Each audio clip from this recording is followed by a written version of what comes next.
ఒకసారి యేసు ప్రభు ఒక ఇంట్లో భోజనానికి ఆహ్వానించబడ్డారు. ఆయన భోజనానికి కూర్చోగానే ఆయనకి ఎదురుగా ఒక ఆయన ఉన్నాడు. చూస్తే భోజనం తినలేం, ఎందుకంటే ఆయనకు ఒక రోగం ఉంది.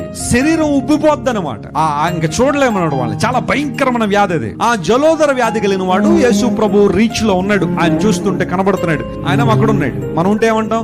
ఏంటండి అలాంటి వాళ్ళు ఎందుకు రానిచ్చారు లోపలికి? భోజనం చేస్తాం కదా ఇక్కడ, ఇప్పుడు తినాలా వద్దా? మేము పిలిచారు కదా మమ్మల్ని, ఇదేనా మీకు ఆతిథ్యం చేయడం అని బహుశా మనం తిట్టుకుంటామేమో. కానీ యేసు ప్రభు వెంటనే భోజనం వదిలిపెట్టి అతని దగ్గరికి వెళ్ళాడు. బైబిల్ ఏముందో తెలుసా? యేసు ప్రభు అతన్ని చేరదీసి అనే మాట. యేసు ప్రభు అతన్ని కౌగలించుకున్నాడట. రోగం తగ్గిపోయిన తర్వాత ఎంతమంది అయినా కౌగలించుకుంటారేమో అతన్ని. రోగం తగ్గిపోయిన తర్వాత ఎంతమంది అయినా దగ్గర తీసుకుంటారేమో. కానీ యేసు ప్రభు ప్రేమ గలవాడు, వాత్సల్యం కలిగినవాడు. ఆ వ్యాధితో ఉండగానే ఆ వ్యక్తిని చేరదీస్తే నేను అనుకుంటాను బళ్ళు నేర్చుంటాడు ఆయన. అయ్యా, ఎవరు ఇలాంటి పని చేయలేదు. అందరూ నన్ను ద్వేషించారు నా రోగాన్ని బట్టి. You are the only one. నన్ను లేవనెత్తిన వాడు నీవే. ఒక సగం రోగం అక్కడే తగ్గిపోయి ఉండదు ఆయనకి.